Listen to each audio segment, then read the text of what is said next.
राधण लॻ ॻोठ ॼाम ज़रदारी वासी इख़्तियार अली ज़रदारी पंहिंजी घरवारी रशीदा ऐं पुटु आशिक़ हुसैन ज़रदारी मीडिया सां ॻाल्हाईंदे इख़्तियार ज़रदारी चयो त मुंहिंजी घरवारी रशीदा जो वालिद हाजी लुकमान ज़रदारी जेको मुंहिंजो चाचो पिणु हो, जेको ज़िले ठठ जे शहर दाबेजी में गुज़िरियल काफ़ी सालनि खां अकेले सर रिहाइश पज़ीर हो।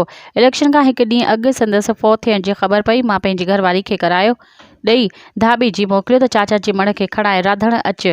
मां मसमात रशीदा ज़रदारी वधीक चयो त दाबेजी पहुचण खां अॻु मनह बावजूदि मुंहिंजे वालिद हाजी लुकमान ज़रदारी खे उते दफ़नाए वियो। रशीदा ज़रदारी वधीक चयो त संदसि औलाद सिर्फ़ु मां हिकु ॾियाणी आहियां ऐं मिल्कियत जी वारिस आहियां। दाबेजी वासी ग़ुलाम नबी अब्दुल नबी पुटु शमन जामडी सदर ज़रदारी तैमूर ज़रदारी मथां इल्ज़ाम हणंदे रशीदा ज़रदारी चयो त उन्हनि ते मूंखे शक आहे।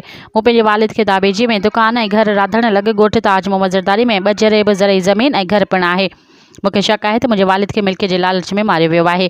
असां वसवारनि SSP ठठो SHO दाबेजी कोर्ट सगोरी खे अपील कयूं था त हिन वाक़े जी साफ़ शफ़ाफ़ जांच कराए लाश जी पोस्टमार्टम कराए असांखे तहफ़ुज़ ॾेई इंसाफ़ फराहम कयो वञे।